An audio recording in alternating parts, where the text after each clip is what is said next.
उनको मेडिकल सामान भी सब मूव कर सकते हैं, फुटेज वैसे हो गया। हाँ, इसका फुटेज हो गया तो ये भी हटा सकते हैं, ये हटा मेडिकल का। हाँ ये हाँ हटा। तुम लोग अपना जेवरकांड के 4 आरोपियों को पुलिस ने गिरफ्तार कर लिया है।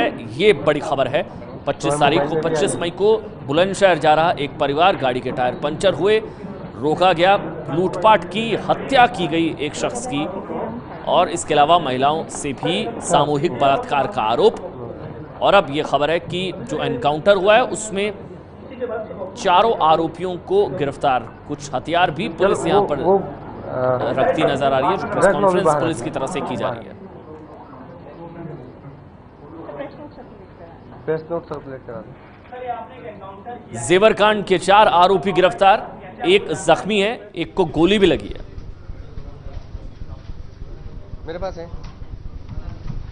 एक बार फिर से आपको बता दें, जेवरकांड जिसमें जेवर में बुलंदशहर जा रहा एक परिवार, उसके गाड़ी के टायर पंचर हुए, परिवार रुका, कुछ लोग आए, खेतों से निकलकर हमला किया, लूटपाट की, हत्या, बलात्कार को भी अंजाम दिया। थोड़ा सा विवरण बता देता हूं तो मुझे लगता है काफी सवाल आपके उसमें कवर हो जाएंगे। जैसा कि आप लोगों को विदित है, ये एक बहुत ही जघन्य घटना थी और इसका अनावरण करना हमारे लिए एक बड़ी चुनौती थी। इसमें हम लोगों ने न केवल अपने जनपद की जो हमारी टीम्स थी, एसओजी टीम, सर्वेलेंस टीम, हमारे थाना जेवर की टीम, इसके अलावा 2 हमारे थानाध्यक्षों को भी इस पूरे घटनाक्रम के खुलासे के लिए विभिन्न गैंग्स पर काम करने के लिए लगाया गया था। इसके अतिरिक्त हम लोगों को जनपद अलीगढ़ से, जनपद बुलंदशहर से भी जो वहाँ की जो टीम्स थी उनसे भी हमें मदद मिली। विशेष तौर पर जो हमारी एसटीएफ की टीम है, एसटीएफ की टीम का भी इसमें काफ़ी सहयोग रहा।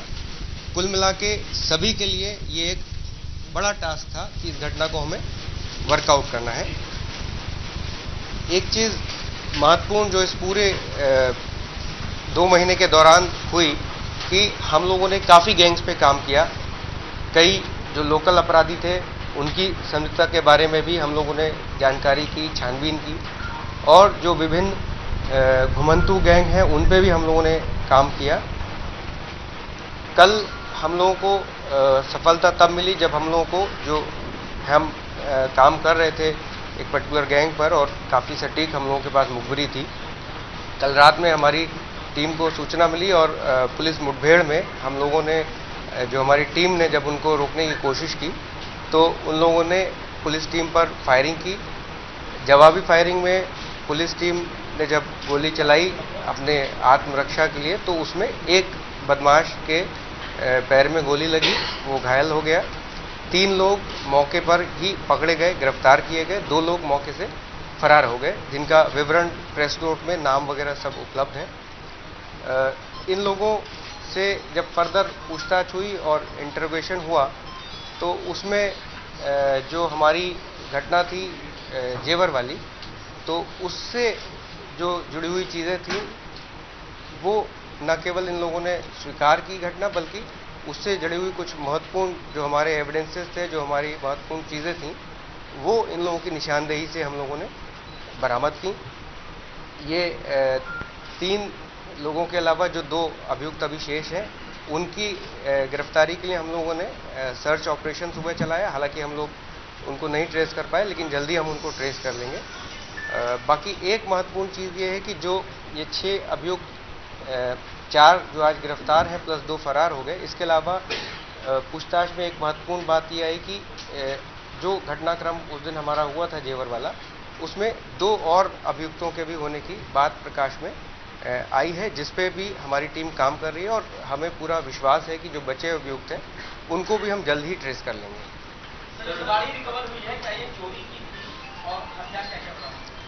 देखिए, इनके पास से एक 12 बोर का, एक 315 बोर का, ये एक 32 बोर का, ये 3 इनके पास से तमंचे बरामद हुए हैं।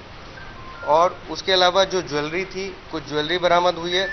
एक महत्वपूर्ण चीज़ इसमें यह है कि जो हमारे घटना में मोबाइल्स गए थे जो वादी के, उनके 2 मोबाइल भी इन लोगों के पास से बरामद हुए हैं। इसके अलावा जो जनरली ये लोग एक सब्बल या रॉड का इस्तेमाल करते हैं घटना में, वो बरामद हुई है। एक्सेल बरामद हुए हैं, जो कि हमने जेवर वाली घटना में भी देखा था कि कार में एक ठक से आवाज़ आई थी, संभवतः वो एक्सेल की रही होगी। और उसके बाद एक फट्टा ये लोग यूज़ करते हैं जिसमें कील लगी होती हैं और जिससे टायर पंक्चर हो जाता है, तो वो फट्टे बरामद हुए हैं। प्लस जो एक्सेल्स बरामद हुए हैं जिसको ये फेंक के गाड़ी पे मार के उसको रोका करते थे। जो गाड़ी की बात, सॉरी आपने गाड़ी का प्रश्न पूछा था। गाड़ी जो इनके पास से बरामद हुई है वो प्रथम दृष्टया जो हम लोगों ने नंबर चेक कराया तो वो नंबर गलत है, जिससे ये लगता है कि ये चोरी की गाड़ी है। और इस पर अभी हम लोग, हमारी टीम काम कर रही है, जल्दी हम लोग ट्रेस कर लेंगे कि गाड़ी इनको कहाँ से मिली, कहाँ से इन्होंने ली।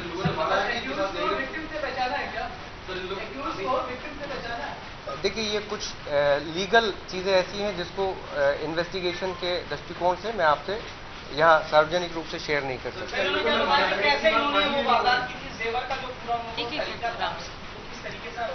जो जैसा मैंने बताया कि 6 लोगों के अलावा 2 लोगों की और बात प्रकाश में आई है। जो मौके पे 6 लोग जो वादी पक्ष ने बताए थे और जो एक अन्य व्यक्ति जो सामने एक बुजुर्ग व्यक्ति थे नौबत सिंह, उन्होंने भी बताया था। जो पूरा घटनाक्रम इन लोगों से अभी प्रथम दृष्टया जो जानकारी में आया है कि एक स्कॉर्पियो गाड़ी से ये लोग आए थे और वो गाड़ी इन्होंने, जो हमारा घटनास्थल है, अगर आप लोग ज़्यादातर वहाँ गए होंगे घटनास्थल पे, वहाँ से जो हमारा यमुना एक्सप्रेसवे है उसके नीचे से एक अंडरपास जाता है और वो उसका रास्ता सबौता गांव के अंदर से होते हुए जाता है। और उस अंडरपास से अगर हम निकलें तो वो रास्ता सीधे पलवल की तरफ और हरियाणा की तरफ निकल जाता है, आपको एक्सप्रेसवे पे नहीं चढ़ना पड़ता है। तो जो अभी तक की पूछताछ में चीज़ें सामने आई हैं कि गाड़ी भी इन लोगों के साथ थी, जिसमें संभवतः 2 लोग वहाँ पीछे रुक गए थे और बाकी लोगों ने वहाँ से आके, अगर हम खेत के थ्रू जाएं तो वो जो हमारा डिस्टेंस है मेरे ख्याल से 600-700 मीटर या ज़्यादा से ज़्यादा 800 मीटर होगा उस घटनास्थल से, और वो जगह जहाँ ये गाड़ी इनकी खड़े होने की बात प्रकाश में आई है।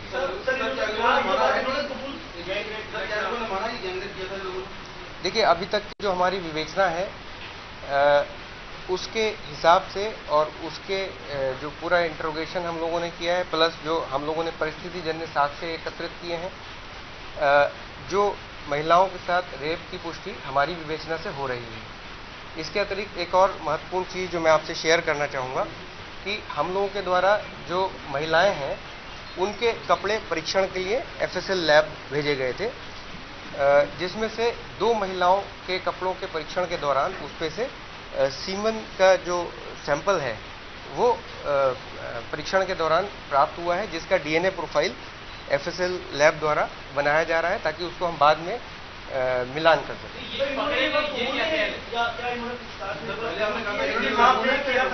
नहीं, वही मैंने आपको कहा कि जो नहीं, वो जो उस समय की जो मेडिकल रिपोर्ट थी उस पर हम लोगों ने बात की थी। मैं अब जो आपके सामने तथ्य शेयर कर रहा हूँ, मैं वो कर रहा हूँ जो FSL को जो हमने कपड़े भेजे थे उन कपड़ों पे 2 महिलाओं के कपड़ों पे सीमेन की पुष्टि हुई है। लेकिन जो हमारी अभी तक की विवेचना है, जिसमें न केवल FSL की रिपोर्ट बल्कि महिलाओं के बयान, और तीसरी महत्वपूर्ण चीज़ होती है परिस्थितिजन्य साक्ष्य और मुलजिमों का इंटरोगेशन। अगर हम इन टोटलिटी बात करें तो ये प्रथम दृष्टया हमारी विवेचना से स्पष्ट परिलक्षित हो रहा है कि चारों महिलाओं के साथ अपराध कारित किया गया। मैंने आपको कहा इंटरोगेशन, परिस्थितिजन्य साक्ष्य। इंटरोगेशन मतलब होता है कि पूछताछ, है ना। इंटरोगेशन, परिस्थितिजन्य साक्ष्य और जो भी एविडेंसेस है उसके मुताबिक। रिपोर्ट कब आएगी, वो कंफर्म होगा? वो उसका जो DNA, बेसिकली वो DNA जो सीमेन के जो सैंपल्स हैं जो मिले हैं उसका वो DNA प्रोफाइल बनाएंगे और उसके जो DNA फिंगरप्रिंट जिसको बोलते हैं वो वहाँ तैयार करेंगे। प्लस जो हम लोग यहाँ से जो ये अपराधी पकड़े गए हैं इनके सैंपल्स को मिलान के लिए भेजेंगे ताकि वो दोनों का DNA फिंगरप्रिंट मैच कर सके।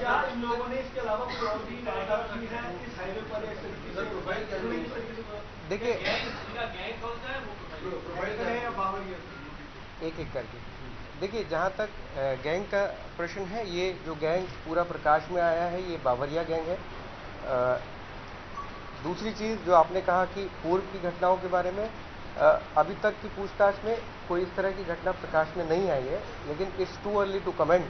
हम लोग इनका पूरा आपराधिक इतिहास और सारी चीज़ें प्लस जहाँ के रहने वाले हैं, क्योंकि इसमें से ज़्यादातर जो है वो भरतपुर और झज्जर एक जगह पड़ती है हरियाणा में, वहाँ के रहने वाले हैं। और इसमें से एक मुलजिम ऐसा है जिसका मूल रूप से अगर देखा जाए तो वो रबूपुरा में एक गाँव पड़ता है, वहाँ का मूल रूप से रहने वाला है।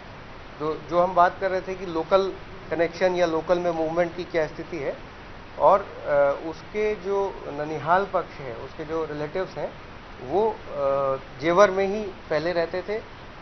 अभी भी कुछ रिलेटिव्स ऐसे हैं जो वहाँ रहते हैं, प्लस उनकी ज़मीनें वगैरह भी शायद हैं, ऐसा बताया जाता है।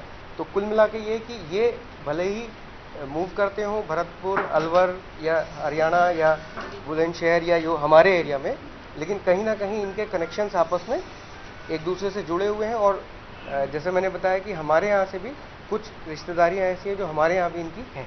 सर, पर्सनल इन्फॉर्मेशन की बात बीच में फिर आने लगी थी, पड़ोसी की बात नहीं, देखिए ये घटना पूरी तरह केवल एक आपराधिक घटना है, जिसमें एक आपराधिक जो लोगों द्वारा, अपराधियों द्वारा लूटपाट के उद्देश्य से रेप और मर्डर, ये सारी चीज़ें की ये लूटपाट किया गया। इसमें कहीं कोई किसी तरह की पर्सनल एनिमिटी की बात प्रकाश में नहीं आई। देखिए अभी जो इस घटना का मॉडस ऑपरेंडी तो यही है, और अभी फिलहाल जो इनके पास से चीज़ें बरामद हुई हैं लगता यही है, लेकिन इसके अलावा और भी जो छोटी मोटी घटनाएं हैं उनकी बात प्रकाश में आई है। लेकिन जब तक सारे तथ्य हम लोग वेरीफाई ना कर लें तब तक मैं उस पर मेरे ख्याल से टिप्पणी करना समीचीन नहीं हूँ।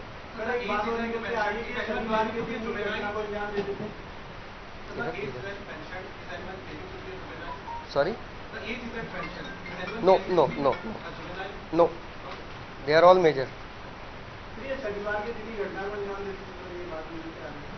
नहीं, शनिवार के दिन नहीं, ये एक इत्तेफाक हो सकता है। जनरली जो अमावस्या की रात होती है, अंधेरी रात होती है, अगर आप पुराना भी क्राइम का पैटर्न देखें तो जो आपराधिक जनजातियां हैं वो जनरली अमावस की रात, क्योंकि अंधेरा होता है, तो अमावस की रात और अमावस की रात से 2-4 दिन आगे पीछे जब अंधेरी रात होती है तो उसमें ये लोग घटना जनरली कारित करते हैं। ऐसा एक पैटर्न पाया गया है।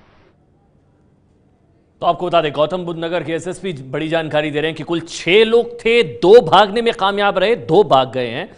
और साथ ही मॉडस ऑपरेंडी भी उन्होंने बताया कि कीलों के जरिए टायर पंचर कर दिया जाता था। ये है एबीपी न्यूज, आपको रखे आगे।